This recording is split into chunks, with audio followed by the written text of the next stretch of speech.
Muy bien, mis queridos amigos, mis queridos hermanos, sean todos muy bienvenidos, tengan un feliz sábado. Vamos a comenzar con una oración. Inclinemos el rostro para orar. Padre bendito que estás en el cielo, santificado sea tu grandioso nombre, Señor. Padre, en esta hora estamos delante de tu presencia, rogando tu dirección, Señor, implorando que seas tú quien dirija todo lo que yo voy a decir, todo lo que se va a hablar aquí. Que también trabajes en los corazones de aquellas personas que van a recibir este mensaje, algunos por primera vez, otros ya lo conocían. Señor, ayúdanos a tomar una posición clara respecto de este tema y que podamos ser inspirados por tu Espíritu Santo al tomarla, que no seamos inspirados por nuestro egoísmo ni por nuestra propia sabiduría. Quédate en nuestros corazones y te agradecemos y te pedimos todas estas cosas en el nombre de Jesús, juntamente con el perdón de nuestros pecados. Porque ayer se fueron a comprar, ayer fueron por la cota, allá a la cota Muy de ayer. bien, el tiempo apremia y es Y quiero decirle bastante una lo que cosa, hay que ver. No sé si este, alcancemos a verlo todo hoy, Sí, pero fue que ya me olvidé voy porque a intentar ser lo no me más había breve dicho, iba a posible, guardar eso, no me con hizo la varias piernita. diapositivas, Usted mentaliza que cuando usted invita a su pero hermano a creo comer que pollo, todo lo que quiero hacerlo en Edwin, un solo tema, porque creo que todo lo que se va a hablar hoy es importante. Tratarlo en un solo tema, para que no queden dudas, para que después no hayan excusas ni de un lado ni del otro. Porque cuando se separa en dos temas, a lo mejor una persona ve el primer tema y después no ve el segundo. Entonces, quiero dejarlo todo registrado en un solo tema para que de esa manera nadie tenga excusas. Y vamos a avanzar. Hoy día vamos a hablar sobre el diezmo. El diezmo es bíblico, no es bíblico, verdaderamente es la porción de Jehová o no lo es. ¿Qué significa el diezmo? ¿Qué significa dar el diezmo? ¿Verdaderamente Dios lo necesita? ¿No lo necesita? Vamos a ver varias cosas. Primeramente nos vamos a dirigir a la Biblia. Y quisiera que pudiéramos ver, hay varios versículos que yo he puesto aquí ordenados, un poco con un subtítulo a un lado acerca de lo que habla ese versículo. Tal vez no los leamos todos porque es bastante también lo que nos toca ver después, pero sí quiero que vayamos a los más importantes. Yo voy a ir buscando aquí en mi Biblia, ustedes pueden ir buscando en sus Biblias, yo lo voy a ir haciendo rápido. Vamos a ir al Salmos 24:1, dice, del Señor es la tierra y su plenitud, el mundo y los que habitan en él. Todas las cosas pertenecen a Dios. Salmos 8, vamos al Salmos 8, versículos del 4 al 8, dice, pienso, ¿qué es el hombre para que lo recuerdes y el hijo del hombre para que lo cuides? Lo hiciste un poco menor que los ángeles y lo coronaste de gloria y de honra. Lo hiciste señorear de las obras de tus manos. Todo pusiste bajo sus pies. Perdón, de las obras de tus manos. Ovejas y bueyes junto con las bestias del campo, las aves del cielo y los peces del mar, todo cuanto surca las sendas del mar. Muy bien, aquí nos muestra también cómo somos administradores, somos mayordomos de todo lo que Dios nos da, en un principio al hombre, ¿verdad? De todas las bestias, los animales, para que se enseñorease de ellas.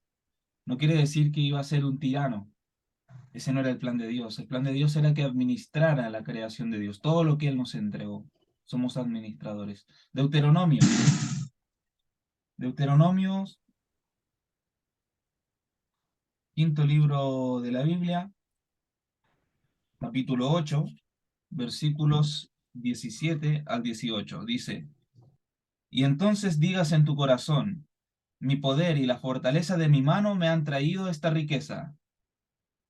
Acuérdate del Señor tu Dios, porque Él te da el poder de hacer las riquezas, a fin de cumplir su pacto que juró a tus padres, como sucede en este día. Aquí en este pasaje nos habla del peligro de olvidarnos de Dios. Dios nos da todo lo que nosotros tenemos, todas tus riquezas, tus posesiones materiales. Todas las tienes porque Dios así lo quiso, porque Dios permitió que tú las administres. Levítico 27 al 30. Levítico 27, 30, perdón. 27:30 dice: todo el diezmo de la tierra, así de las semillas de la tierra como del fruto de los árboles, es del Señor. Es cosa sagrada del Señor.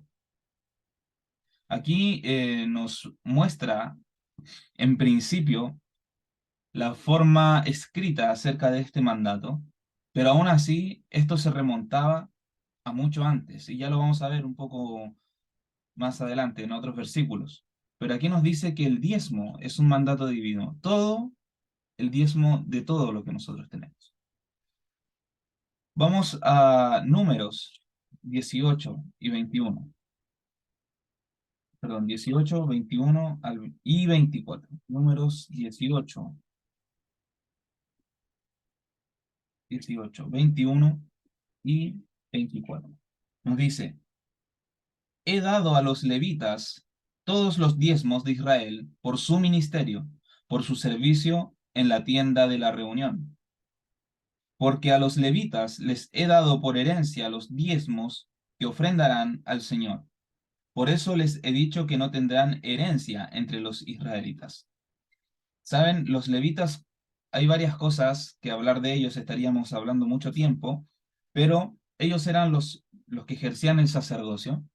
Ellos eran una tribu del pueblo de Israel que ejercía el sacerdocio. Habían 12 tribus más los levitas. Y acontecía que ellos no tenían tierras. Cuando llegaron a la tierra prometida y conquistaron Canaán, ellos no se les dio porción de tierra, ellos no trabajaban la tierra, ellos no trabajaban como carpinteros, como herreros, como alfareros, ni tampoco sembraban, ni tenían ganado, porque ellos estaban el 100% del tiempo dedicándose a las cosas del Señor. Ellos estaban trabajando por el pueblo, para interceder por el pueblo, delante de la presencia de Dios. Por lo tanto, el diezmo fue ideado en un principio, bueno, no desde el principio, pero sí aquí en este momento para el sostén de los levitas. Pero vamos a ver cómo viene desde mucho antes. Aún así, hoy en día ya no está el servicio sacerdotal como en aquel tiempo, pero sí que nos dice Pedro que somos real sacerdocio, nación santa, ¿verdad? Está hablando también acerca de el pueblo de Dios como un sacerdocio, y además también nosotros tenemos en cierta manera a esos sacerdotes que están trabajando el 100% del tiempo. Llame sacerdotes simbólicamente, son ministros, líderes, pastores, ancianos, que están el 100% del tiempo trabajando para la obra de Dios, que no tienen ningún otro trabajo que llevar el evangelio a las personas. Vamos al Nuevo Testamento ahora, vamos a revisar algunas citas del Nuevo Testamento, para que no digan, ah, mira, estás leyendo solo el Antiguo Testamento. Bueno, vamos al Nuevo Testamento, ¿qué nos dice? Hebreos 7, versículo 5. Aquí Pablo, hablando lo siguiente: según la ley, los levitas que toman el sacerdocio tienen orden de recibir el diezmo del pueblo, es a saber, de sus hermanos, aunque estos también proceden de la estirpe de Abraham. Aquí hablando acerca de esto, ¿no? De que en ese momento todavía se estaba oficiando en el templo, ¿verdad? Los judíos seguían haciendo eso, pero aún así Pablo hace referencia a esto y lo aprueba. Primera de Timoteo 5:17. Vamos a ver qué nos dice Primera de Timoteo 5:17.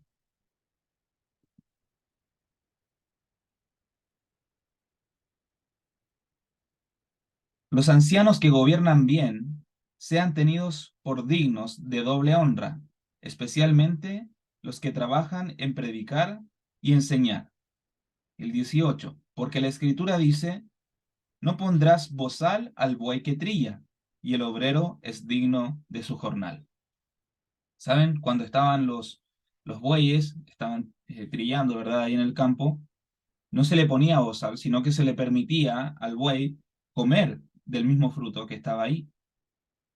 Por eso se dice que no pondrás bozal al buey que trilla. El obrero es digno de su salario. Y haciendo referencia a esto, hacía referencia de los que trabajan en predicar y en enseñar, tenían esa doble honra. Primero la honra de predicar y también la honra de vivir de ello, de recibir su jornal por hacer eso. Obviamente siempre y cuando estén el 100% del tiempo dedicado a eso.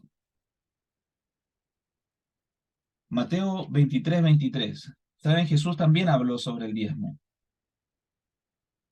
Muchas personas dicen, ¿dónde Jesús dio el diezmo? Dime dónde Pablo dio el diezmo. Bueno, tal vez la Biblia no lo registra, ¿verdad? Pero lo que sí, Jesús habló sobre el diezmo.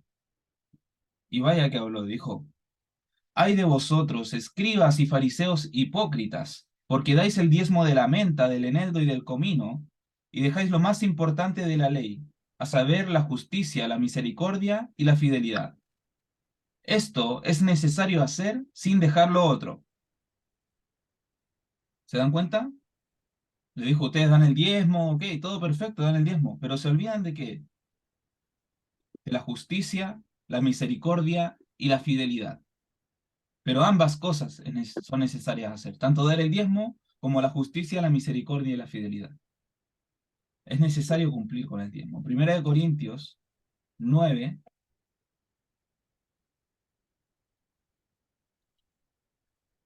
del 7 al 19. Vamos a ver una serie de versículos acá. ¿Quién fue jamás soldado a sus propias expensas? ¿Quién planta viña y no come de su fruto? ¿Quién apacienta ganado y no se alimenta de la leche del ganado? Digo esto al modo humano. ¿No lo dice también la ley? Porque en la ley de Moisés está escrito, no pondrás bozal al buey que trilla. ¿No tiene Dios mayor cuidado de los bueyes? ¿No lo dice expresamente por nosotros? Pues por nosotros está escrito. Y aquí nuevamente volvemos a ratificar lo que dice en este mismo libro, en Primera de Corintios 10:11, que todas las cosas que están escritas en el Antiguo Testamento son escritas por nosotros. Entonces, si nosotros no entendemos esto y decimos, no, mira, el Antiguo Testamento hablaba para los judíos, no para nosotros, y el Nuevo recién para nosotros, no. Toda la palabra de Dios es inspirada por Dios.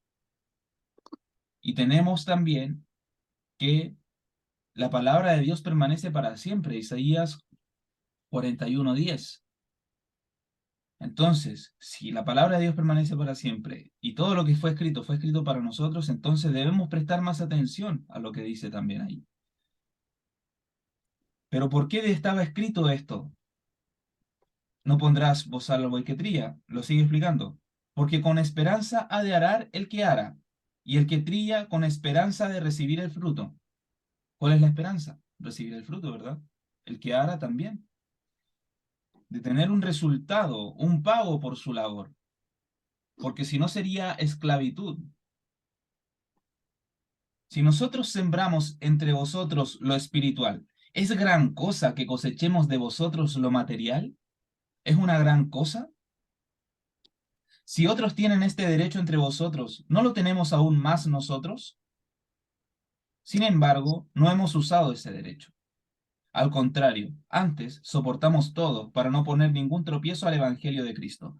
Y aquí hay algo crucial. Nos dice, si otros tienen este derecho, ¿cuál derecho tenían otros? ¿Qué otros? Los levitas, ¿verdad? Que se habían mencionado en Hebreos 7:5. Esos levitas que seguían recibiendo el diezmo, aunque ya había pasado el tiempo de el sacerdocio típico, porque Jesús, el sumo sacerdote, el Cordero de Dios, ya había muerto en la cruz, ¿verdad? Todo ese sistema de ofrendas ya había acabado. Allí cesó en el año 31, 4000 años después de la entrada del pecado, cesó el sacrificio y la ofrenda, ¿verdad? Como nos decía en Daniel 9. Y dice, si ellos tienen el derecho, ¿no lo tenemos aún más nosotros, que le estamos entregando la verdad presente? Ya no les estamos entregando un mensaje viejo, el viejo pacto, el nuevo pacto es el cual nosotros estamos entregándole. ¿No merecemos más nosotros eso?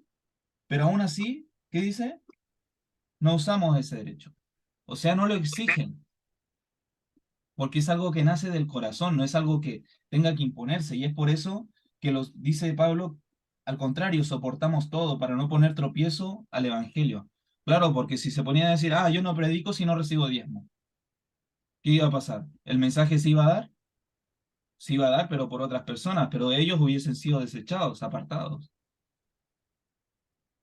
Porque no es el fin del que predica recibir un pago, pero sí es digno de recibirlo. Dice, ¿no sabéis que los que prestan servicios sagrados comen del templo y que los que sirven al altar del altar participan? Todo el tiempo se está comparando con los levitas. El Señor ordenó que del mismo modo los que anuncian el Evangelio vivan del Evangelio. ¿Quién lo ordenó? El Señor, Dios. Esto está en 1 Corintios 9:14. Para los que preguntan, muéstrame en la Biblia donde dice en el Nuevo Testamento que hay que dar el diezmo. Bueno, 1 Corintios 9:14. El Señor ordenó del mismo modo, ¿de cuál modo? Del modo de como se le daba a los levitas. Está hablando de los levitas, de la ley de Moisés. Del mismo modo que se le daba el diezmo a los levitas, también que los que anuncian el Evangelio vivan del Evangelio. Bueno, no voy a seguir leyendo porque me voy a extender mucho. Sigan leyendo ustedes en casa el resto del pasaje. Bueno, en Génesis 28 al 22, Jacob le dice a Dios, de todo lo que, claro, de todo lo que Dios me diere, apartaré el diezmo. Eso fue lo que le dijo, ¿verdad? Y en Génesis 14:20 nos muestra el ejemplo de Abraham, que dio el diezmo de todo lo que tenía. Vamos a ver, vamos a leerlo ese. Génesis 10:14, porque está relacionado con Hebreos 7:4.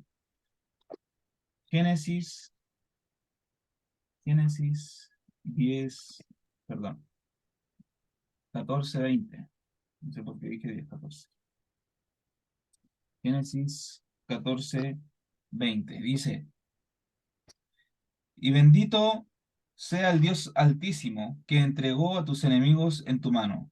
Y Abraham le dio el diezmo de todo.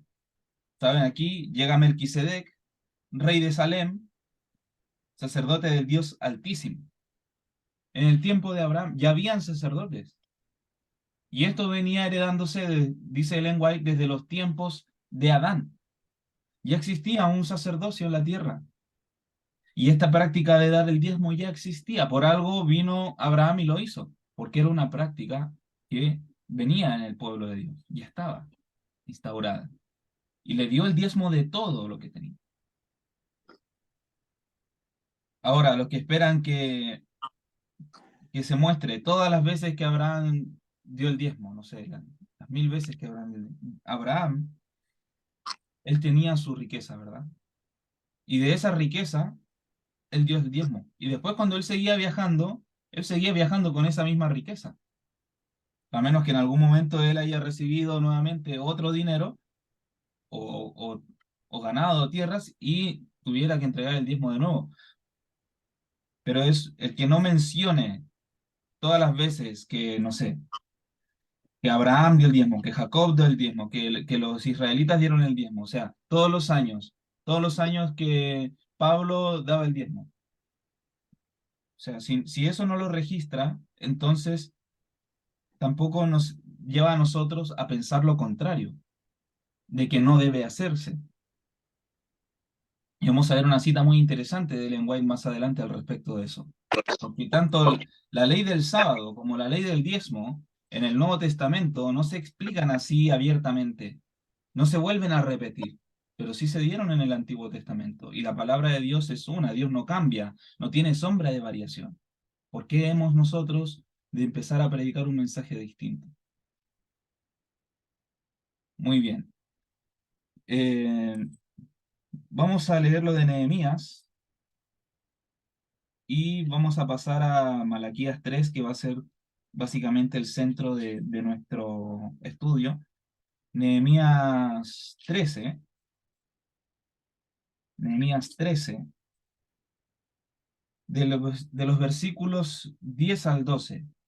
Dice: Supe también que no habían dado su porción a los levitas, y que ellos y los cantores que prestaban el servicio se habían ido cada uno a su heredad. Entonces reprendí a los oficiales y dije: ¿Por qué está la casa de Dios abandonada? Y reuní a los levitas y los restablecí a sus funciones. Y todo Judá trajo el diezmo del grano, del vino y del aceite a los almacenes. ¿Saben? Nehemías, junto con Esdras, volvieron de Babilonia junto con Zorobabel, y lo vamos a estudiar esta tarde en casa de la doctora Diana, para todos aquellos que lo puedan ver ahí por Facebook eh, o por el canal de YouTube de nuestra hermana Diana. Y vamos a ver cómo Zorobabel, Esdras y Nehemías, ellos hicieron una obra de reforma en su tiempo, reconstruyeron los muros, reconstruyeron el templo de Jerusalén, y se hizo toda una reforma en el pueblo. Después Nehemías se va y vuelve, y ya se habían dejado de practicar todas estas cosas nuevamente, o sea, nuevamente se habían ido al paganismo, nuevamente habían apartado su corazón de Dios. El egoísmo todavía estaba en sus corazones, y nuevamente los tienes que exhortar para que den el diezmo. ¿No ocurre algo similar en el tiempo presente? Ya vamos a ver algunas cosas sobre eso en la tarde. Malaquías, Malaquías 3. Ya estudiamos Malaquías 3, lo leímos cuando estuvimos estudiando el juicio de los vivos. Y ya quedó clarísimo y explicado claramente que este capítulo está hablando acerca del tiempo que estamos viviendo hoy, el juicio de los vivos.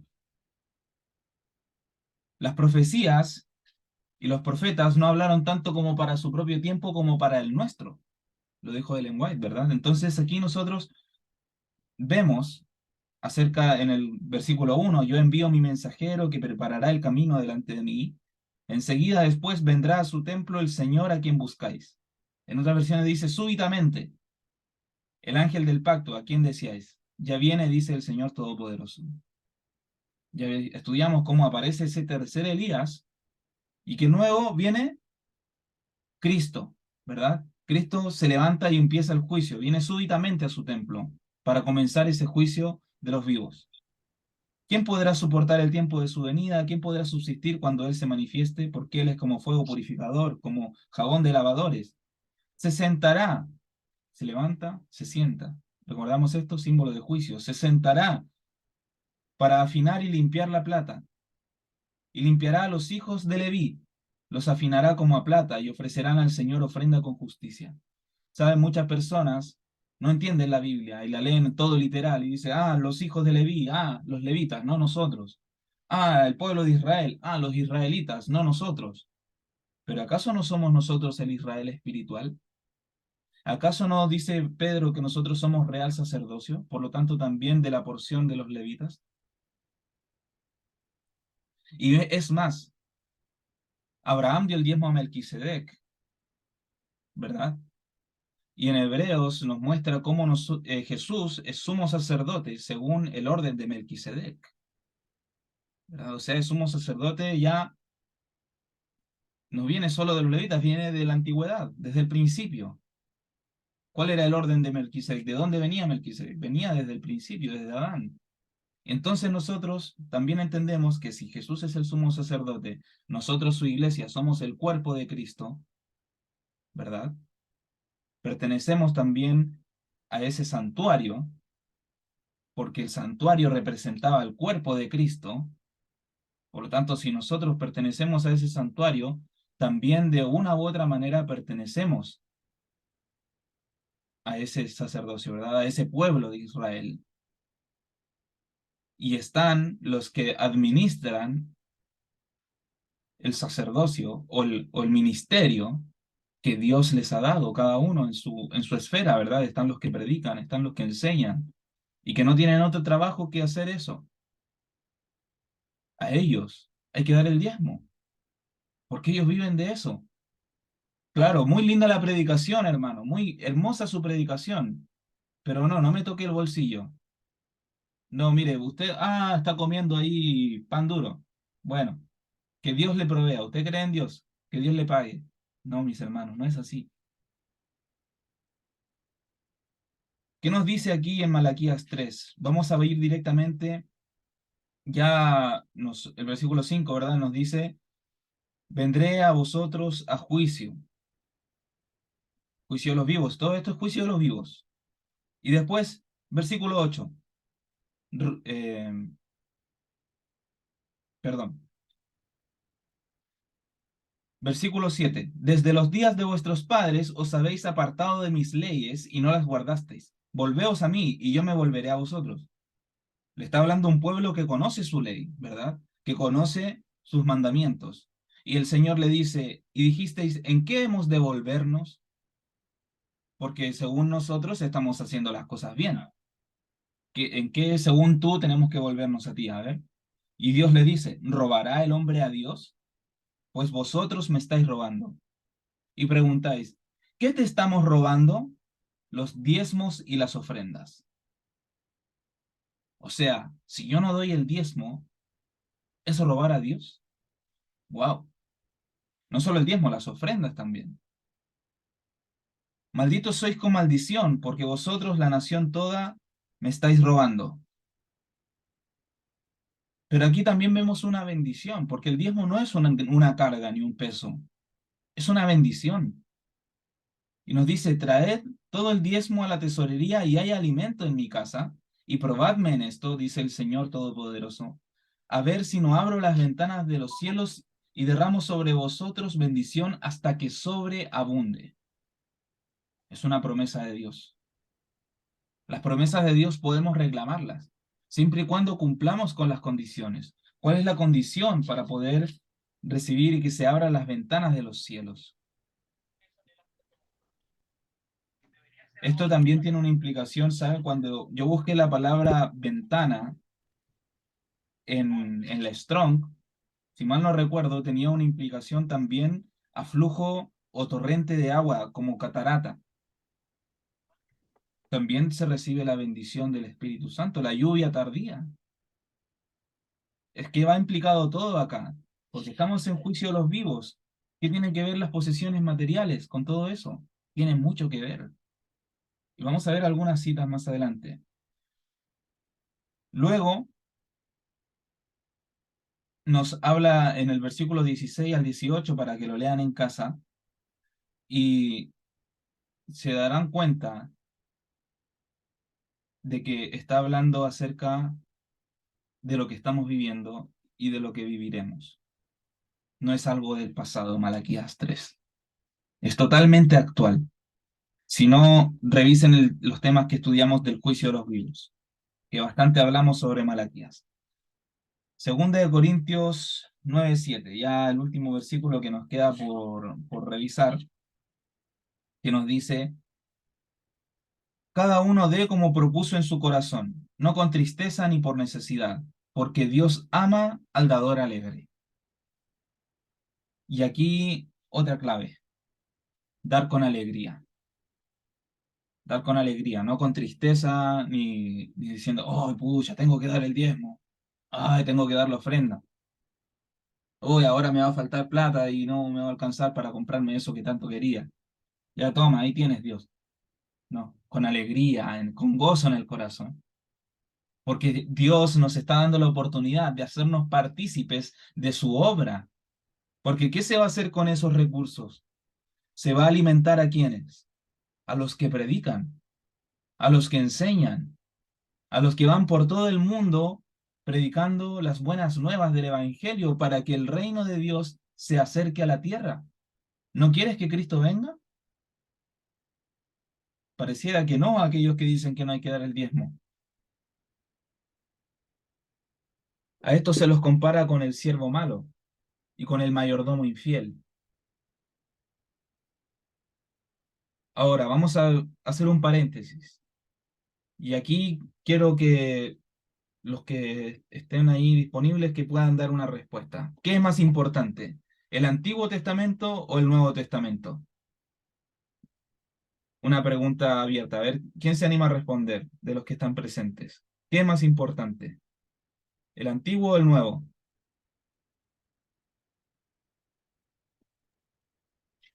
Yo creo que hoy día, ¿Alguien pues, se anima a responder? el nuevo. Bueno, alguna pregunta un poco capciosa, ¿sí? No hay ninguno más importante que otro, porque Ah, ambos fueron inspirados por Dios, ¿o no? sí, sí, sí. ¿Qué profeta es más importante? Moisés, Daniel, David, Jeremías, Isaías, Malaquías, Pablo, Juan, o Elena de White. ¿Cuál de todos esos profetas es más importante? ¿O hay alguno que sea menos importante que otro? Vamos a ir viendo algunas cosas. ¿Qué dice la Biblia acerca de los profetas? Segunda de Pedro 1:19. Tenemos también la palabra profética más segura, a la cual hacéis bien en estar atentos como una antorcha que alumbra en lugar oscuro, hasta que el día amanezca y el lucero de la mañana salga en vuestros corazones. La profecía es una antorcha, mis amigos. El que no entiende la profecía no tiene luz en la oscuridad. Pero ante todo, entended que ninguna profecía de la Escritura es de interpretación privada, porque nunca la profecía fue traída por voluntad humana. O sea, yo no puedo tomar la profecía y entender lo que yo quiero al modo que a mí se me ocurre. ¿Saben? Hay algo que me sucedió y es muy interesante, ¿eh? Y no es porque, wow, yo sea una gran eminencia, sino que es porque cuando nos dejamos utilizar por el Espíritu Santo trabaja, cuando lo dejamos entrar a nuestra vida, cuando no rechazamos la luz que Él nos envía. Y algo muy interesante, estaba estudiando el libro de Zacarías, porque esta tarde tenemos que presentar acerca del libro de Zacarías.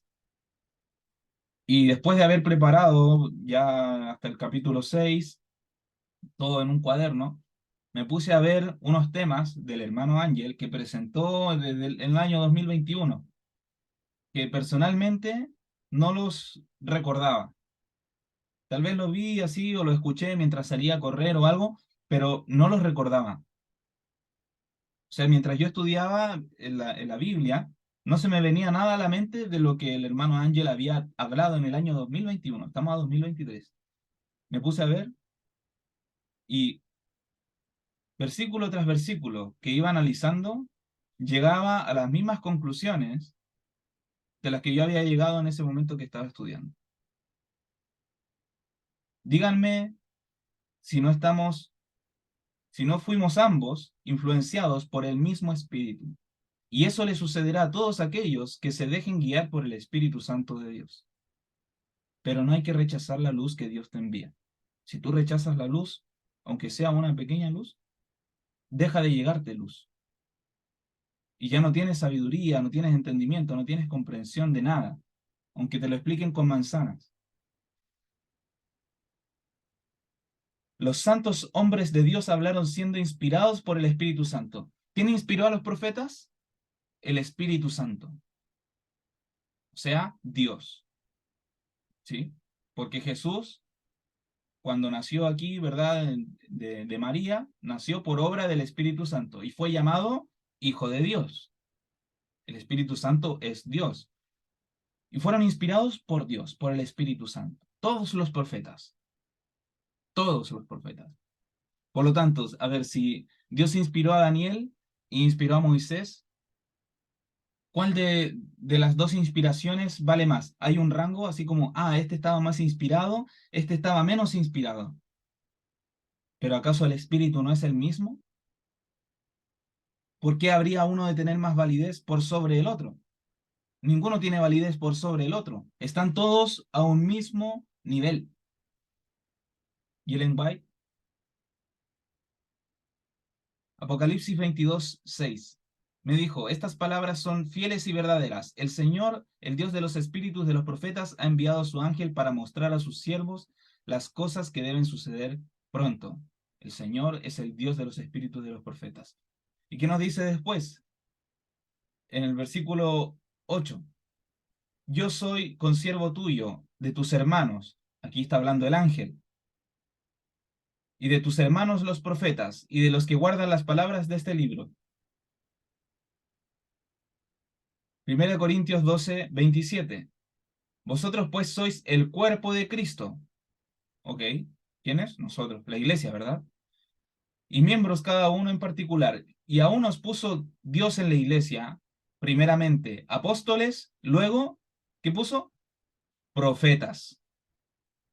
Primero apóstoles, luego profetas. Tercero maestros, luego los que hacen milagros, después los que sanan, los que ayudan, los que administran, los que tienen don de lenguas. Al último los que tienen don de lenguas. Ese, hablando del don de lenguas, hablando de los que hablan idiomas. ¿Ok? No que te vas a poner a hablar en un idioma extraño que nadie entiende. Pero ese no es el tema de hoy. Aquí estamos viendo cómo Dios puso en la iglesia apóstoles y luego profetas. Y 1 Corintios 14:1 dice, sí, sigan el amor, los bienes espirituales, los dones espirituales, perdón, pero sobre todo que profeticéis. La profecía es importante, los profetas. Los puso Dios en la iglesia. 1 Corintios 14:32 y 33. Los espíritus de los profetas están sujetos a los profetas, pues Dios no es Dios de confusión, sino de paz. Por ejemplo, si viene una persona que dice que es profeta y dice, no, mira, en realidad Jesús vino en el año 2001, perdón, sí vino en el año 2001. Vino en el año 1980, ya, por dar un ejemplo, ¿no? No vino en el año 5, no nació ahí, ¿no? Sino que esa profecía no se cumplió allí, sino que se cumplió más adelante. Ah, ok, qué interesante lo que dice este profeta. Vamos a ver qué dice la Biblia. Ta, ta, ta, ta. Ah, no, mira, la Biblia dice que no, que Jesús venía a las 70 semanas, su primera venida, ¿no? Entonces, ahí nosotros vamos comparando con la misma palabra de Dios, con los mismos profetas que ya escribieron antes, Moisés, Daniel, Jeremías, Isaías, Malaquías, Ageo, Zacarías, todos ellos, Pablo, Juan, ¿verdad? Son probados los nuevos profetas en concordancia con ellos. Si hablan en concordancia con lo que ellos decían, entonces sí son enviados de Dios. Si dicen algo, cualquier cosa que contradiga a los otros profetas, entonces no son de Dios. Es así de simple. Ahora, Ellen White, ¿contradijo a alguno de los profetas? Eso cada uno le tocará estudiarlo. No es mi intención aquí hacer un estudio sobre Ellen White si es que tenía o no tenía el don de profecía. Yo creo firmemente que ella sí tenía el espíritu de profecía. Y no solamente porque no contradijo a los profetas, sino porque recibió revelaciones sobre salud, recibió revelaciones que ella, de ciencia, que ella no tenía ni siquiera los estudios ni las bases para poder llegar a entender esas cosas. Y porque en todos sus escritos siempre nos lleva nuestros ojos ¿a quién? A Cristo. Siempre vean a Cristo, sean como Cristo, santifíquense. ¿Acaso Satanás crees que si levantara un profeta te diría, mira, ve a Cristo, santifícate, guarda el sábado, mira la ley de Dios? ¿Tú crees que un profeta de Satanás te empezaría a llevar a Dios o te alejaría de él? Te diría, mira a la Virgen, mira a los santos, mira el domingo. Es tener dos dedos de frente, porque Dios no es Dios de confusión, es Dios de paz. Y aquí se cumple Isaías 8:20, a la ley y al testimonio. La ley de Dios, los 10 mandamientos y el testimonio. ¿Cuál es el testimonio? O sea, tienen que hablar conforme con la ley y conforme con el testimonio. ¿Cuál es el testimonio? Apocalipsis 19:10 nos dice, el testimonio de Jesús es el espíritu de la profecía, el espíritu de los profetas. O sea, que hablen conforme a la ley y a los profetas, todos los profetas. Si hablan cualquier cosa que va en contra de Daniel, de Jeremías, de Isaías, de Moisés, de David, de Pablo, de Juan, de Elena de White, entonces son personas que están en oscuridad. Así de simple, así de sencillo. Ah, es que Elena de White no está en la Biblia. ¿Por qué no hacen una Biblia grande? ¿Tú quieres que hagan una Biblia de 40 libros, de 700 páginas cada uno? Dime para dónde te va a llevar esa Biblia. Es que es ilógico, ilógico. ¿Tú andarías con toda la biblioteca de Ellen White en la mochila? Es que hay personas que verdaderamente ya rayan en lo absurdo. Apocalipsis 12:17. El dragón, Satanás, se llenó de ira contra la mujer, la iglesia, y se fue a hacer guerra contra el resto de la descendencia de ella. O sea, el remanente de la descendencia de la iglesia de Cristo. contra los que guardan los mandamientos de Dios y tienen, ¿qué cosa? El testimonio de Jesucristo, el espíritu de profecía. ¿Contra quién lucha Satanás? ¿Contra quién va a hacer guerra? Contra los que guardan los mandamientos de Dios y tienen el espíritu de profecía. No solamente habla aquí de Ellen White, habla acerca de toda profecía. Aquellos que predican la profecía bíblica, aquellos que dan el anuncio. El testimonio de Jesús es el espíritu de profecía. ¿Tuvo Elena G. White el espíritu de profecía? Esto es una pregunta abierta, cada cual verá si cree esto o no. Yo firmemente lo creo que es así. Y por lo menos en este ministerio todos creemos esto, que es así. Cada cual verá lo que cree. Yo no quiero imponer mi creencia a nadie, pero sí te expongo la verdad. Yo te hablo y te expongo la verdad que Dios me ha mostrado. Y si Dios me ha confirmado una vez tras vez, esta verdad, y no solo a mí, a un montón de otras personas, entonces o estoy siendo guiado por Dios o estoy siendo guiado por Satanás. Pero no hay de otra. O soy de Dios o soy de Satanás. Y lo mismo dijo Ellen White. O mis escritos tienen el sello de Dios o tienen el sello de Satanás. No hay un término medio. No hay algunas cosas que son mi propia opinión y otras cosas que sí son inspiración de Dios. O todo lo que ella escribió viene de Dios o todo lo que ella escribió viene de Satanás. Cada uno verá lo que cree. Pero ¿cómo vas a saber si ni siquiera has tomado un libro de ella para leerlo? Es que hay personas que no les gustan las reprensiones que ella da. En Apocalipsis 10 nos muestra todo el tema del gran chasco, todo lo que ocurrió en 1844, el librito dulce y amargo. Entonces se le dijo que comiera el libro de la mano del ángel, que era el libro de Daniel, la profecía de Daniel desenvuelta, esa profecía sellada, se lo comió. En mi boca era dulce como la miel. ¿Qué significaba esto? Que, wow, Cristo viene en 1844, todos felices, dulce como la miel, todos alegres, pero después cuando lo hube comido, amargó mi vientre. ¿Qué sucedió el 22 de octubre? El gran chasco, ¿verdad? El 1844, la gran decepción, amargo en el vientre, una angustia, una amargura. Pero aún así, él me dijo, es necesario que profetices otra vez sobre muchos pueblos, naciones, lenguas y reyes. Nuevamente se levanta la profecía luego de este chasco, luego de esta decepción.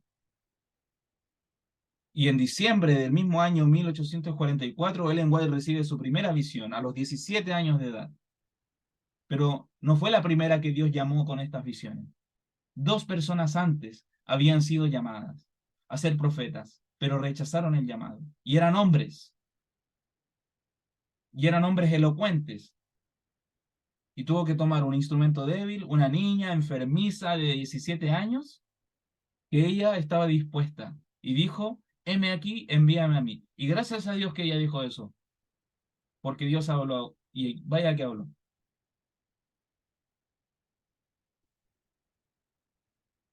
Bueno, aún queda mucho, queda mucho.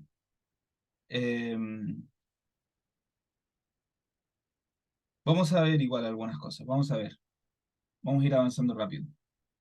¿Qué dice el espíritu de profecía sobre el diezmo? ¿Qué dice Ellen White sobre esto?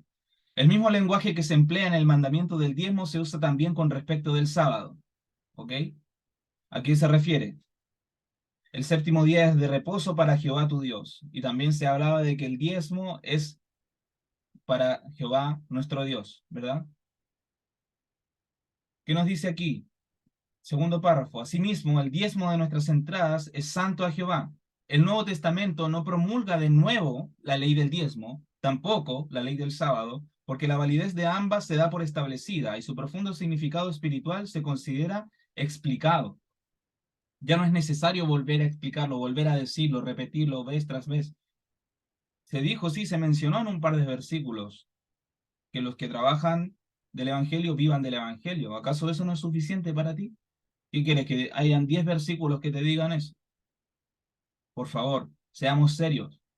Mientras nosotros como pueblo procuramos firmemente dar a Dios el tiempo que Él se ha reservado como suyo, que es el día sábado, ¿no le daremos también esa parte de nuestros recursos que él reclama? Tal como lo hizo Abraham, hay que pagar el diezmo de todo lo que se posee y de todo lo que se recibe. Retenerlo es robar a Dios. Es peligroso retener como propia la parte que le pertenece a Dios. Estoy leyendo solo las partes que están en amarillo. Después, ustedes, cuando este video esté subido, pueden ir poniéndole pausa y leer las citas completas para un estudio más profundo. Porque ustedes también tienen que estudiar, mis hermanos. Se los digo eh, no con un espíritu de desprecio, ¿no? Al contrario, los invito a estudiar este tema, a profundizar. Tenemos que cada uno de nosotros tener claras estas cosas y practicarlas y vivirlas. Escudriñen estas citas. Luego, cuando ya este video esté subido en sus casas, hagan un tema de estudio, tomen un cuaderno, pongan ahí diezmo y empiezan a poner todos los versículos para que puedan después tener una respuesta a aquellas personas que están predicando ese mensaje satánico de que no hay que hacerlo. Porque no dar el diezmo es cerrar las puertas del cielo para ti mismo y si predicas eso, para los que te están escuchando. Sí, así tal cual. El que no da el diezmo no va al cielo. Tal como lo hizo Abraham, hay que pagar el diezmo de todo lo que se posee y de todo lo que se recibe. Bueno, esto ya lo leí. El, el sistema especial del diezmo se fundaba en un principio que es tan duradero como la ley de Dios. Esto era una bendición para los judíos, si no, Dios no se lo hubiese dado. Así también será una bendición para los que lo practiquen hasta el fin del tiempo. ¿Hasta cuándo hay que dar el diezmo? Hasta el fin del tiempo. Nuestro Padre Celestial no creó el plan de la benevolencia sistemática para enriquecerse, sino para que fuese una gran bendición para el hombre. Porque Dios no necesita dinero. Si Él dice, mío es el oro, mía es la plata, de Dios es toda la creación. Él no necesita nuestro mísero 10%. No necesita eso. Pero aún así lo ideó para que eso sea una bendición para nosotros. Y bueno, aquí nos habla de que hay muchas personas que dicen, oh, pobrecita la gente pobre, y además encima que tienen poca plata, tienen que dar, de lo poco que tienen, tienen que dar el diezmo y van a quedar con menos plata todavía. Pobre gente. ¿Qué nos dice acá? Las 9 décimas valen más que las 10 décimas. Y mis amigos, yo lo he comprobado en mi vida, en múltiples ocasiones. Yo no puedo hablar por nadie más, porque no estoy en autoridad de hablar del testimonio de otra persona, ¿verdad? Pero yo sí puedo hablar de lo que yo he vivido. Y no es como para hacerles una propaganda falsa, engañosa, de que para que ustedes den el diezmo, mis hermanos. No me da igual que ustedes den o no el diezmo. Me entristece los que no lo dan, porque se pierden de grandes bendiciones. Pero en sí la decisión es personal y cada uno sabe lo que hace. Obviamente, a mí me da mucha tristeza que haya gente tan egoísta. De todos nuestros ingresos debemos separar en primer lugar lo que pertenece a Dios. Y es por eso que los judíos separaban el grano, separaban el trigo, lo que cosechaban, lo primero, las primicias, siempre. Y aquí es donde, porque ellos podrían hacer algo, ellos podrían tomar eso, venderlo y de ahí sacar el dinero y recién dar el diezmo, pero no. Porque ¿qué era lo que quería incentivar y meter Dios en la mente? Yo soy primero. Primero yo, primero Dios. Lo primero, lo mejor de lo mejor para Dios. Ya después con lo demás vivo yo. Dice, los requerimientos y los derechos de nuestro Señor, si es que reciben atención alguna, muchas veces se dejan para el final, ¿verdad? Sin embargo, nuestra obra necesita hoy 10 veces más recursos económicos que en la época de los judíos. Hoy. ¿Por qué? Porque en el tiempo de los judíos, el, el tema de que ellos daban el diezmo, ¿verdad? Era para el sostén de los levitas, ¿verdad? Para que ellos alimentaran sus familias, ellos también se alimentaran. Los levitas también daban el diezmo del diezmo, pero eran ellos solo, estaban ahí un pueblo relativamente pequeño. Y hoy en día, el Evangelio, ¿a dónde tiene que ir? El mensaje del cuarto ángel, ¿qué hace? Ilumina ¿a quién? A toda la tierra. O sea, se necesitan, con razón, 10 veces más recursos, porque el mensaje tiene que llegar a 10 veces más personas. La gran comisión dada a los apóstoles les ordenaba ir a todo el mundo y predicar el Evangelio. Esto muestra la extensión de la obra en nuestros días y la mayor, perdón, y la mayor responsabilidad descansa sobre los seguidores de Cristo. Si la ley requería diezmos y ofrendas hace miles de años, ¿cuánto más esenciales son ahora? Si la economía judía Si en la economía judía los ricos y los pobres debían dar sumas que estaban en proporción con lo que poseían, es doblemente esencial que se haga esto ahora. Y siempre las diezmos y las ofrendas iban en proporción con lo que tienes. Tampoco es que si, no sé, ganas $100 mensuales, vas a entregar $80 y te vas a quedar con 20. Ah, porque Dios te va a ayudar. Claro, y eventualmente a lo mejor Dios de alguna manera te va a ayudar, pero también Él nos dio la capacidad de pensar, de ser administradores. Tampoco vamos a caer en el fanatismo y en el extremismo de darlo todo a Dios y después con qué alimento a mi familia. Tiene que haber un equilibrio. Y eso lo pone Dios en nuestro corazón. Él pone el querer y el hacer. Pero nosotros debemos estar dispuestos, con un corazón dispuesto a hacerlo. En su primera carta a la iglesia de Corinto, Pablo instruyó a los creyentes respecto de los principios generales sobre los cuales se funda el sostén de la obra de Dios en la tierra. Escribiendo en cuanto a sus labores apostólicas en favor de ellos, preguntó: ¿quién jamás peleó sus expensas? Bueno, esto ya lo leímos, ¿verdad? Está en 1 Corintios 9, del 7 al 14, ¿verdad? Donde nos dice que los que anuncian el Evangelio, vivan del Evangelio.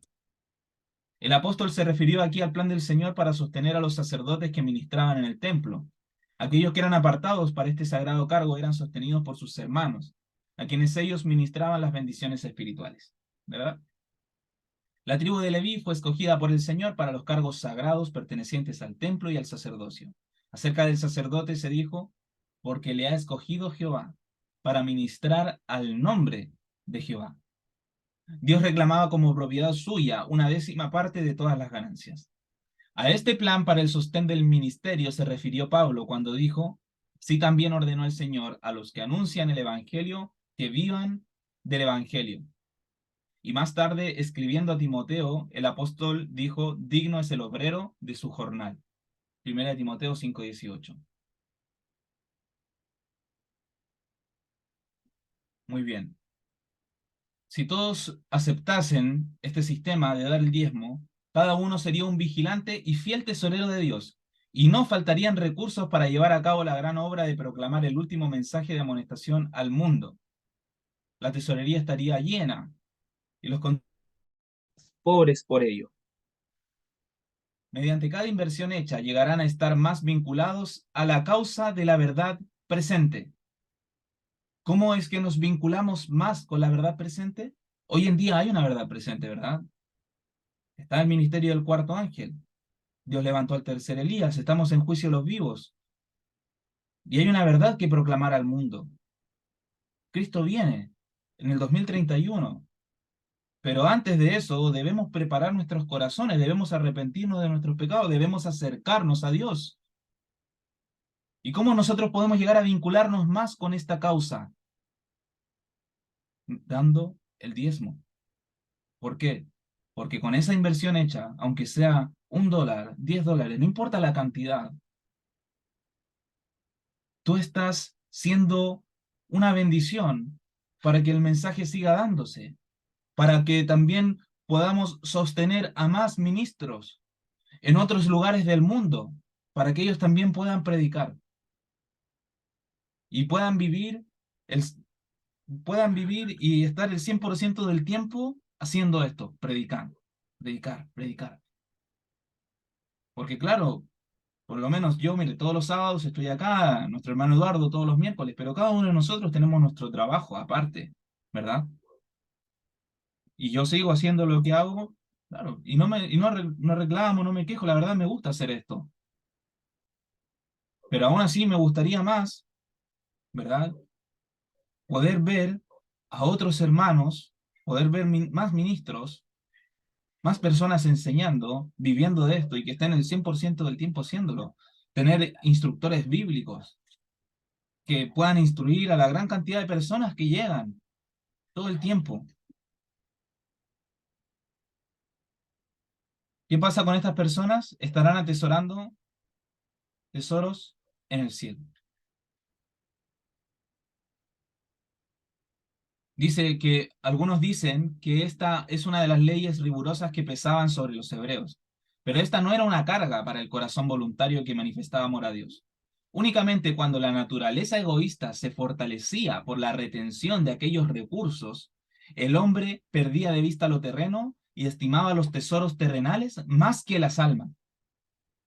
En el fondo, todas estas personas que están diciendo que no hay que dar el diezmo, están en el fondo de su corazón hablando desde su naturaleza egoísta y aman más las riquezas terrenales y materiales que las almas. Si guardas el sábado, si guardas la ley de Dios, si das el diezmo, si te comportas como debe ser, Dios cumplirá sus promesas en tu vida. Pero no esperes recibir el cumplimiento de las promesas así del aire, de la nada. No. Tiene que haber, tenemos que cumplir con la condición. Dice, bueno, vamos a leer la parte un poquito más abajo. Dice, la ley moral ordenaba la observancia del sábado, que no era una carga, excepto cuando esta ley era transgredida y los hombres se veían sujetos a las penalidades que entrañaba su violación. Igualmente, el sistema del diezmo no era una carga para aquellos que no se apartaron, sido abrogado ni reducido su vigor por aquel que lo ideó.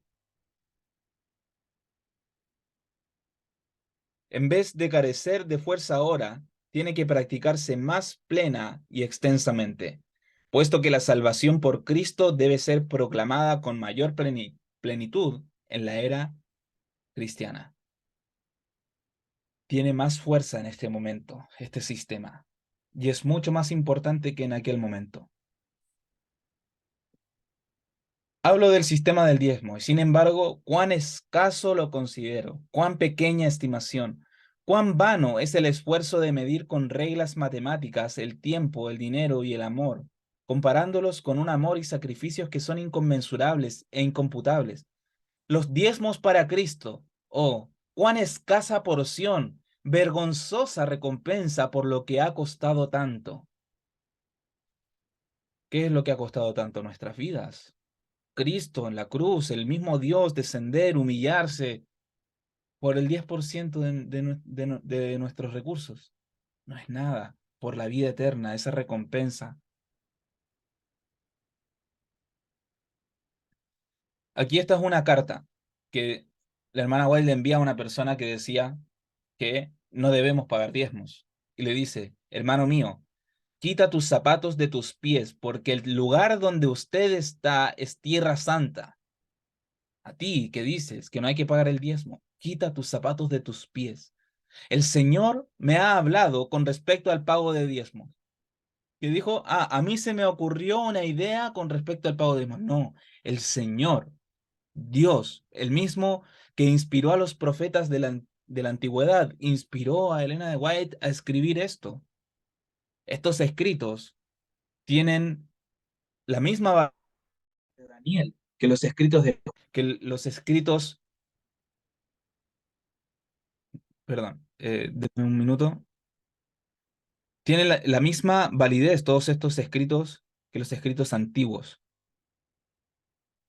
Tenía un problema ahí con el micrófono. Seguimos. Él ha dicho, traed todos los diezmos al alfolí y hay alimento en mi casa. Muy recientemente se me ha dado luz directa de parte del Señor sobre este asunto. ¿Quién le dio luz? Dios. Ahora, yo te pregunto a ti que estás diciendo que no hay que pagar el diezmo. ¿Dios te dio esa luz? ¿Has tuviste una visión, una revelación? Entonces, si no es así, quita el zapato de tus pies. Porque, si bien es cierto, hay personas que dicen que no hay que hacerlo y lo predican, Y qué pena por ellos, pero más pena por los que le prestan atención y lo escuchan. Porque ese discurso y esa predicación alimenta el egoísmo en los egoístas. Egoístas.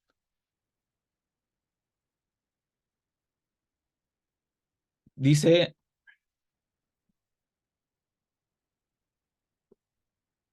eh, según la cual, bueno, he recibido luz directa sobre este asunto, según la cual muchos adventistas del séptimo día están robando a Dios en los diezmos y ofrendas. Se me reveló claramente que Malaquías ha declarado el caso tal como es en realidad. Malaquías se aplica al tiempo de ella, se aplica al tiempo de nosotros. Luego entonces, ¿cómo osa algún hombre siquiera pensar en su corazón que una sugestión para retener los diezmos y las ofrendas viene del Señor? ¿Dónde, hermano, se ha descaminado usted de la senda? O encamínese de nuevo a la senda recta. Dios ha dado instrucciones especiales concernientes al empleo del diezmo. ¿Cuál es el propósito del diezmo? Ya lo hemos dicho, ¿no? No es su propósito que su obra se vea estorbada por falta de recursos. Nos dice, la porción que Dios se ha reservado no debe usarse para ningún otro propósito fuera del que Él ha especificado. Que nadie se sienta libre para retener sus diezmos con el fin de usarlos según su propio juicio. No debe emplearse en caso de emergencia, ni como parezca conveniente, aun en cosas que conciernan a la obra de Dios. Mis hermanos, a mí personalmente, yo cuando leí todas estas citas, a mí me llegó mucho. Desde hace tiempo atrás, yo dejé de hacer algo que hacía con el diezmo, que yo pensaba estaba bien, pero fue una malinterpretación mía de la Escritura. Pero me puse en las manos de Dios y le dije, Señor, no quiero que se haga como yo creo, sino como tú crees. Y él me respondió y me mostró la luz. No debemos usar el diezmo se aparta y no se toca, se deja ahí intacto, es santo, es sagrado, hasta que lo entregas. ¿Y se lo entregas a quién? ¿Al pobre para darle de comida a los pobres? No, no es para eso el diezmo. Para eso son las ofrendas. Ah, claro, tocas el dinero de Dios, pero tu dinero que no lo toquen. El 10% es de Dios. Con el 90% haz lo que tú quieras. Si quieres, gástate todo en darle a los pobres. Pero el 10% es de Dios. Unos piensan que el diezmo puede aplicarse a las escuelas, etcétera. Bueno, se comete un grave error cuando el diezmo se aparta del objetivo para el que ha sido destinado. ¿Cuál es? El sostén de los ministros.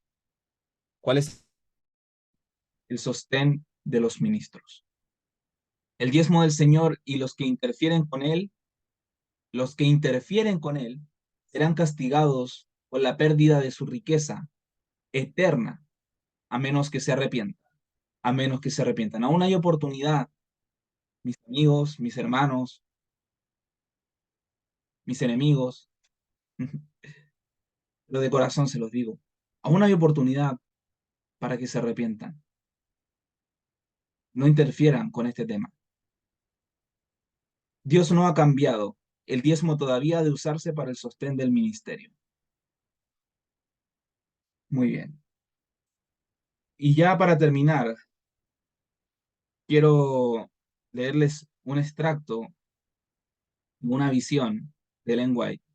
Yo sé que estamos casi en el límite del tiempo, pero como les dije al principio, quiero que todo esto quede registrado porque es importante. Mis amigos, este es un tema en el cual no deben haber dudas y que es un tema de salvación. Esto es salvífico. Esto sí es salvífico. No como una publicación que vi por ahí en Facebook que decía eh, cuándo fue la creación, la fecha de la creación de Satanás. ¿A quién le importa el cumpleaños de Satanás? Esto es de salvación, mis hermanos. Estos son temas en los cuales nosotros debemos escudriñar, estudiar, consultar a Dios. Dice, esto fue en Manuscript Release, volumen 16, número 1190. Fue una visión recibida en Oswego, Nueva York, el 26 de enero de 1850. Tienen todos los datos. Está en inglés. Yo la traduje con el traductor de Google, no, no es que yo sepa tanto inglés.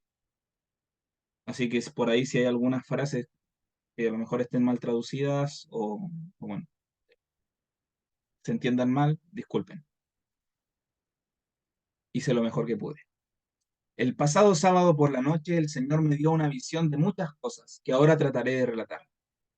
Muy bien, aquí, 1850, o sea, unos 6 años después de su primer visión. Muy interesante, ¿no? 6 años después de su primer visión. ¿Y por qué digo que es interesante? Porque todo lo que va hablando tiene relación con el tiempo que estamos viviendo. Y ve una visión del futuro. Vi al pueblo de Dios. Algunos estaban inactivos y estúpidos. Estaban como atontados, ¿no? Como aturdidos, así. Estaban medio despiertos y no se daban cuenta del tiempo que estábamos viviendo. Vi que había entrado el hombre de la escobilla y algunos estaban en peligro de ser barridos. En primeros escritos hay una visión que se llama El hombre de la escobilla, que es un sueño que tuvo Guillermo Miller. Guillermo Miller estaba en una habitación, ¿verdad? Y tenía allí un cofre con joyas y él quería mostrar a todo el mundo las joyas y empezó a llamar a todos que vengan a ver esas joyas. Y de pronto la gente empezó a llegar y se empezaron a desordenar las joyas y empezaron a meter joyas falsas entre medio de las verdaderas y empezó a contaminarse y ensuciarse toda la habitación y se llenaba la habitación de gente. Y Guillermo Miller sacaba uno y entraban tres. Y así en ese momento ya él estaba tan desesperado que se puso a llorar, se acordó de Dios y le pidió a Dios que le ayudara. Y en ese momento es cuando entra un hombre en la habitación, con una escobilla, y los echa a todos fuera. Y empieza a barrer y saca todas las joyas falsas y barre toda la basura. Y después quedan solamente las joyas esparcidas por la habitación, las joyas reales. Y una por una, él empieza a dejar en un cofre más grande, porque los anteriores, los que habían llegado a la habitación, destrozaron el cofre. Y aquí viene y trae un cofre más grande y empieza a meter todas las joyas, incluso las más pequeñas, que no eran más grandes que la punta de la cabeza de un alfiler. Pequeñísimas joyas, todas dentro de ese cofre. Y después Guillermo Miller va a ver y dice que la gloria de ese cofre era 10 veces mayor que el primero. ¿Qué se refiere a esto? Se refiere al mensaje que se predicó en 1842 a 1844, el primer y el segundo ángel, esas joyas que Guillermo Miller mostró al mundo. Cristo viene, ¿verdad? Todas esas joyas. La gente empieza a llegar y se desordenaron todas. Empiezan a ver todas estas verdades, el mensaje del tercer ángel, empiezan a desacomodar todo, se esparcen, se mezclan doctrinas falsas con las verdaderas, se ensucia todo, queda todo contaminado, una corrupción dentro de la iglesia adventista del séptimo día. Pero tiene que aparecer un hombre, profetizado en Malaquías 4, versículo 5, el tercer Elías, el hombre de la escobilla, que limpia la habitación, limpia las joyas, las examina y las deja en su lugar, colocando las verdades en su lugar. ¿Qué dijo Jesús que haría el tercer Elías? Vendrá Elías y restaurará todas las cosas. Elías vendrá primero y restaurará todas las cosas, ¿verdad? Este es el hombre de la escobilla, el tercer Elías. Y aquí nos habla el lenguaje de esto. Vi que había entrado el hombre de la escobilla y algunos estaban en peligro de ser barridos. ¿Por qué? Porque el mensaje que trae el hombre de la escobilla es un mensaje de juicio. El reino de los cielos se ha acercado, arrepentidos. Le supliqué a Jesús que los salvara, que les perdonara un poco más y que los levantara para que pudieran ver su situación antes de que fuera demasiado tarde para siempre. El ángel dijo que la destrucción viene como un poderoso torbellino. Le rogué al ángel que se apiadara, que salvara a los que estaban apegados a sus posesiones y no querían desprenderse de ellas y distribuirlas, para apresurar a los mensajeros en su camino de dar de comer a las ovejas hambrientas, que morían por falta de alimento espiritual. ¿Saben? No solamente están los que dan el diezmo o los que no lo dan, sino están los que están administrando mal los diezmos, como por ejemplo de la iglesia adventista del séptimo. Saben, estoy teniendo un par de problemas con el micrófono. No sé si se escucha bien. Sí, por momentos Bueno, se corta un poquito. voy a sacar el micrófono en un minuto. Este mensaje es importante. ¿Se escucha ahí bien, no? Ahora sí se escucha bien. Sí, se escucha bien.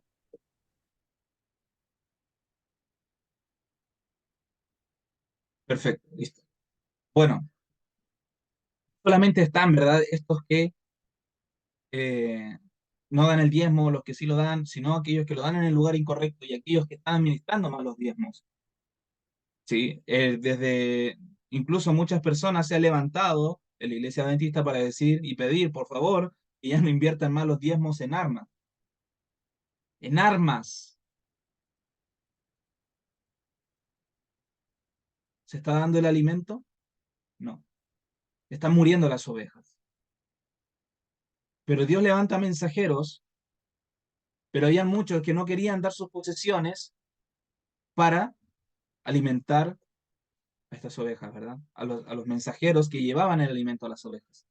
Apenas podía soportar ver las ovejas muriendo por falta de salvación. La verdad presente. ¿Cuál es la salvación? La verdad presente. Hay una verdad, mis amigos. No hay dos, no hay tres, ni cuatro, no hay cinco. Hay una verdad presente. Para cada tiempo tiene su verdad presente.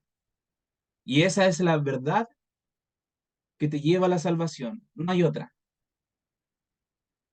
Mientras que algunos que profesaban creer en la verdad presente, decían creer, se aferraban a sus propiedades y las dejaban morir a las ovejas, negándole los medios necesarios para llevar adelante la obra de Dios. No querían dar el diezmo. Escuchaban la verdad presente. Oh, sí, yo creo, Cristo viene el 2031, sí, ministerio del cuarto ángel, pero no doy el diezmo. No, no me toques el bolsillo, no. Como lo sostenían ante mí, la vista era demasiado dolorosa, y le rogué al ángel que me la quitara y que quitara la vista dolorosa de mí. Vi que cuando la causa de Dios llamó por sus bienes, se entristecieron, como lo estaba el joven que tenía muchas posesiones y que preguntaba, ¿qué debo hacer para heredar la vida eterna? ¿Se acuerdan del joven rico? Guardo los mandamientos, hago todo. Bueno, anda, vende todo lo que tienes y dárselo a los pobres. Y se entristeció. Vi que muy pronto el azote desbordante pasaría y barrería todas sus posesiones. Y entonces será demasiado tarde para sacrificar los bienes terrenales y acumular tesoros en el cielo. Amigos, llegará un momento en el cual no podremos comprar, ni vender, ni hacer nada. Y aquellos que tenían dos casas, aquellos que tenían, no sé, muchas posesiones, van a haber querido, uy, y si hubiera vendido esa propiedad, esa tierra que tenía allá y se lo hubiera aportado al ministerio y se hubiesen impreso, no sé, 2 millones de libros, pero no lo hice. Y ahora ya fue la ley dominical, no puedo comprar, no puedo vender, no puedo hacer nada. Se perdió eso. Vi que él, Cristo, dejó los reinos de gloria y vino a este mundo oscuro y solitario para dar su preciosa vida y morir, el justo por los injustos. Soportó la cruel burla y la flagelación y llevó la corona trenzada de espinas, y sudó grandes gotas de sangre, mientras la carga de los pecados de todo el mundo estaba sobre él. El ángel preguntó, ¿para qué? Vi que era para nosotros. Él llevó todo esto por nuestros pecados, para redimirnos, para Dios con su sangre preciosa. Si Él hizo todo esto, ¿es gran cosa devolverle el 10%? Luego nuevamente se me presentó a aquellos que no estaban dispuestos a vender sus posesiones para salvar un alma desfalleciente y hambrienta. Mientras Jesús estaba de pie ante el Padre suplicando su sangre. Jesús estaba de pie. Recordemos esto, ¿no? Sus sufrimientos y su muerte por esas almas, y mientras los siervos de Dios estaban esperando, listos para llevarle la verdad salvadora a fin de que sean sellados con el sello del Dios vivo. Y sin embargo, fue difícil para algunos que profesaban creer en la verdad presente hacer tan poco como para entregar a los mensajeros el propio dinero de Dios que Él les había prestado para ser mayordomo. ¿Cuál es el propio dinero de Dios? Bueno, sabemos, todo es de Dios, pero específicamente, ¿cuál es la porción de Jehová? el diezmo. Estos que profesaban creer en la verdad presente, le era difícil hacer esa cosa tan pequeña. Para entregar a estos mensajeros que llevaban el mensaje de verdad presente, de salvación, para las ovejas hambrientas. Pero para ellos era gran cosa. Luego, el Jesús sufriente, ¿sí? Se le muestra, ¿no? Ahí está en una visión, está ella en una visión profética. Su sacrificio y amor tan profundo como para dar su vida por ellos se mostró nuevamente ante mí. Y luego las vidas de aquellos que profesan ser sus seguidores, que tenían los bienes de este mundo y consideraban algo tan grande el hacer una cosa para ayudar en la causa de la salvación. El ángel dijo, ojo con esto, ¿pueden entrar tales en el cielo? Otro respondió, no, nunca, nunca, nunca. Aquellos que no están interesados en su causa aquí abajo nunca podrán cantar la canción del amor redentor arriba. Wow. A partir de aquí que cada uno decida, ¿verdad? Pero que decidan con cautela, cuidado, porque este es un tema que entraña salvación. ¿Pueden entrar los que no dan el diezmo en el cielo? No. Y lo dice el espíritu de profecía. Dice la obra rápida. ¿Cuál es la obra rápida que Dios estaba haciendo en la tierra? El juicio de los vivos. Recordamos ese versículo que dice que sería rápido. El día del Señor viene, el día del Señor viene. Pronto será interrumpida en justicia, y que los mensajeros veloces debían apresurarse en su camino. Escuché al ángel decir, ¿son todos mensajeros? No, no. Los mensajeros de Dios tienen un mensaje. ¿Cuál es tu mensaje? ¿Que no hay que dar el diezmo? ¿Ese es tu mensaje? ¿Cuán ciegos estamos cuando nos dejamos guiar por nuestras propias concupiscencias? Cuando nos dejamos guiar por nuestro propio egoísmo. El mensaje de estos mensajeros es el mensaje del cuarto ángel. Porque aquí está hablando antes de que termine todo, antes de que sea demasiado tarde. ¿Cuándo será eso? Al final. Lo estamos viviendo. Esta visión que vivió Ellen White no solamente refleja la condición del pueblo adventista, sino también refleja la condición de aquellos que profesan creer en el mensaje del cuarto ángel, pero que no dan el diezmo. Que la causa de Dios había sido estorbada y deshonrada por algunos que iban sin mensaje. Los tales tendrán que dar cuenta a Dios por cada dólar que hayan usado en viajar a donde no era su deber ir, porque ese dinero podría haber ayudado a la causa de Dios. Y por la falta de esos mismos medios que han sido desperdiciados, las almas han muerto de hambre por falta de alimento espiritual, que podrían haberles dado los mensajeros llamados y escogidos de Dios. El gran zarandeo ha comenzado y continúa. Y todos los que no estén dispuestos a tomar una posición audaz e inflexible y sacrificarse por Dios y su causa serán sacudidos. ¿Qué estudiamos sobre el zarandeo? ¿Quién hace el zarandeo? Cuando Ellen White dice, vi el tercer ángel, y el ángel dijo, qué terrible que es su obra, la de separar el trigo y la cizaña. El zarandeo. El mensaje del cuarto ángel es el que hace el zarandeo. Estamos allí.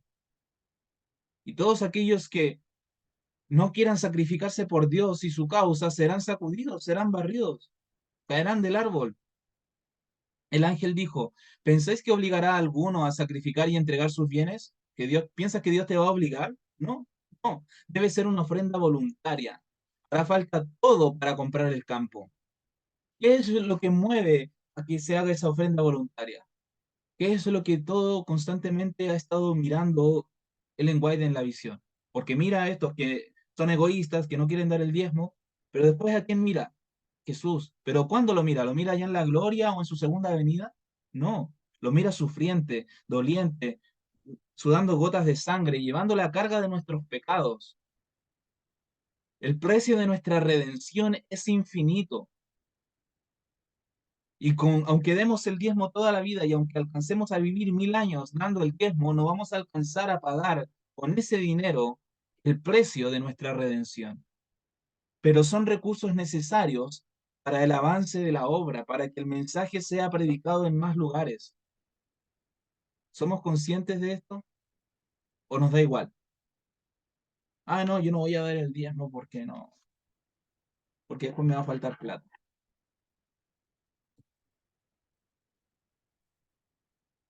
Mientras veía estas cosas, la carga parecía demasiado pesada para llevarla. Sentí que podría haber dado mi vida si pudiera ser el medio de ayudar a alguien a ver su terrible situación. Imagínense el sentimiento de Ellen White. ¿Tenemos ese sentimiento de que sentimos que podemos dar nuestra vida para que la gente se dé cuenta de su situación? Vi que amigos profesos habían herido la causa. Una vez más me vi obligada a clamar a Dios para que salvara a su pueblo, algunos de los cuales estaban desmayando y muriendo. Entonces vi que los juicios del Dios Todopoderoso venían rápidamente. Estamos hablando del tiempo presente, mis hermanos. O sea, esto es juicio de los vivos. Esta visión es sobre el tiempo que estamos viviendo hoy, desde el año 2001. Le rogué al ángel que hablara en su idioma a la gente. ¿Por qué que le dijo que le hablara en su idioma? Porque habían personas de todo el mundo. Porque el mensaje del cuarto ángel llega a todo el mundo, que le hablara en sus idiomas, a todos. Y él dijo, todos los truenos y relámpagos del monte Sinaí no pueden conmover a aquellos que no serán conmovidos por las claras verdades de la palabra de Dios. Ni el mensaje de un ángel los conmovería ni los despertaría. ¿Acaso no es algo que vivimos constantemente con nuestros amigos, nuestros hermanos de la iglesia, con esos pastores que le hemos dado el mensaje, con nuestra familia? Aunque viniera un ángel a decirles, no, ni eso los despertaría. Y aunque vieran los truenos del monte Sinaí, la gloria de Dios, y vieran la columna de fuego y el abrirse el mar rojo, no despertarían, porque no quieren.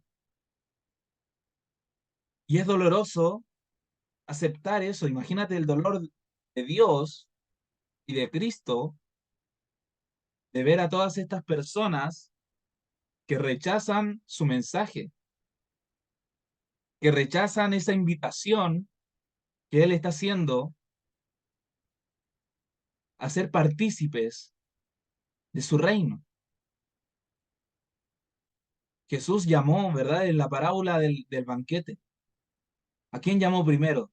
A los cercanos. No, es que tengo que ir a enterrar a mi mamá, es que tengo que comprar unos bueyes.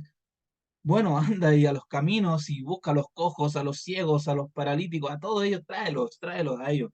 Y que se llene mi casa. Es doloroso ver y aceptar que las personas no quieren. Claro, nosotros queremos que quieran, pero no los podemos obligar, es decisión de ellos. Y eso duele. El ángel dijo, perdón, vi que los rebeldes deben y serán purgados. El ángel dijo, prepárate, prepárate, prepárate.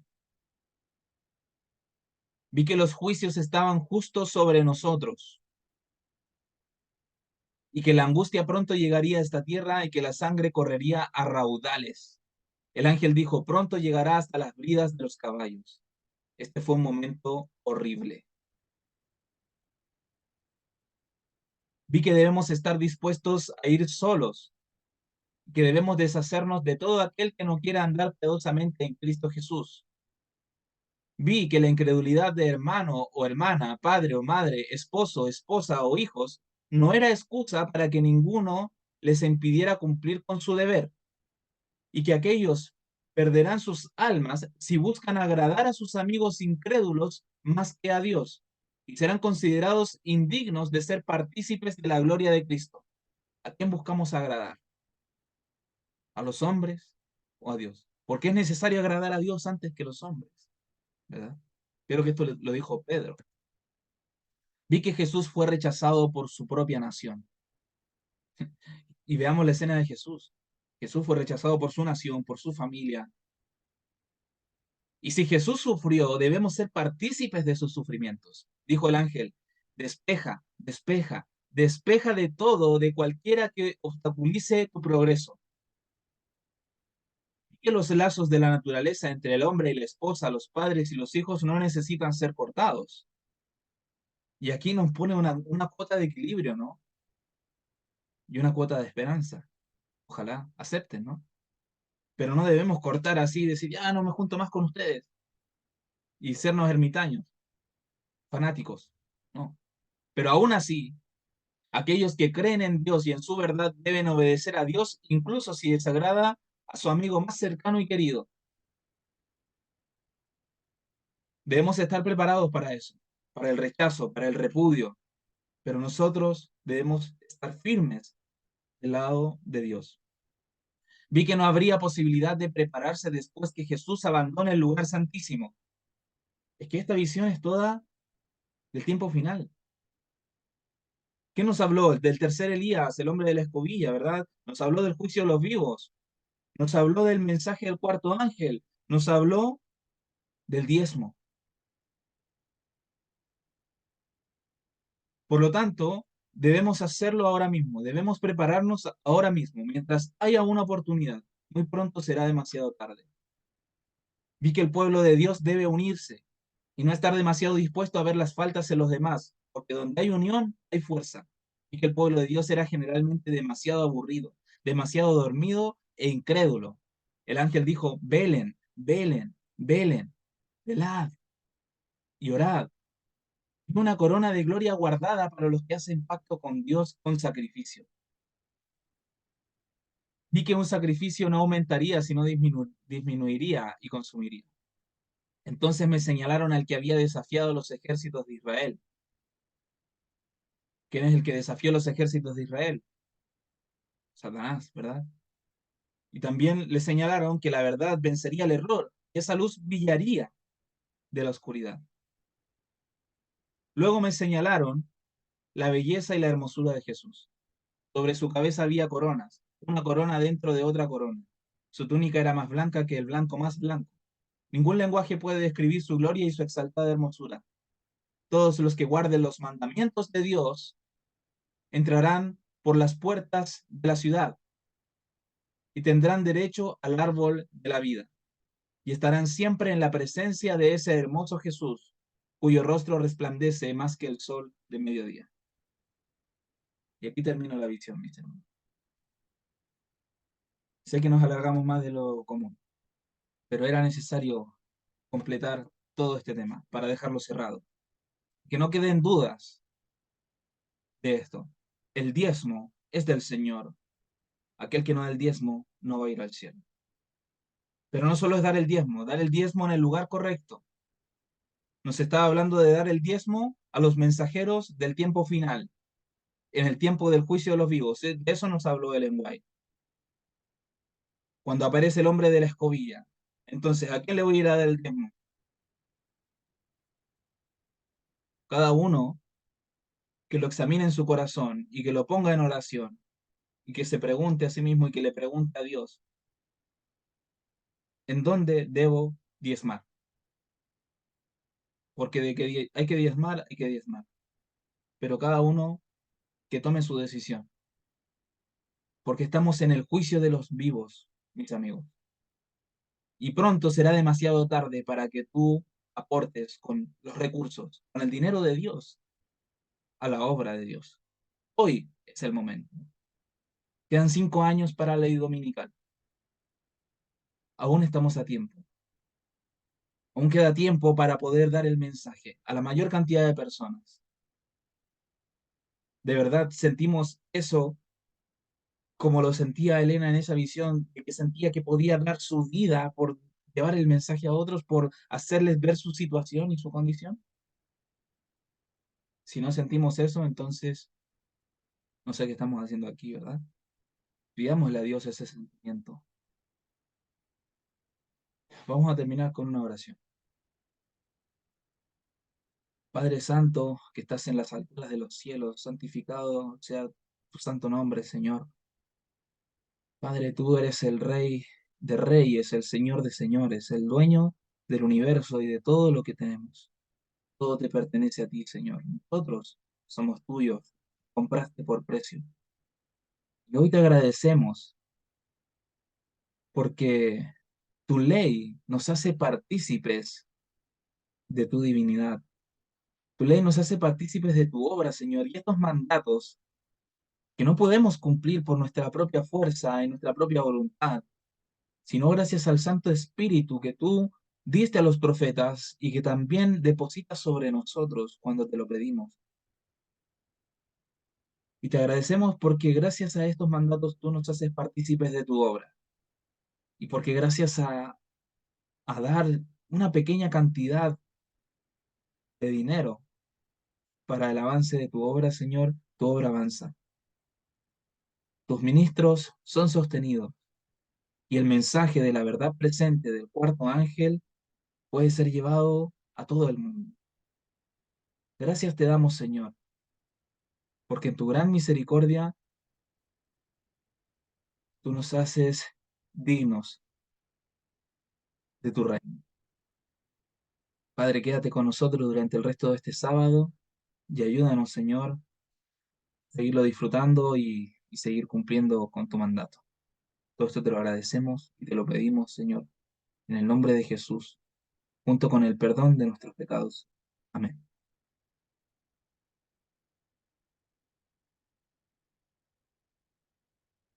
Muy bien, mis amigos. Eso ha sido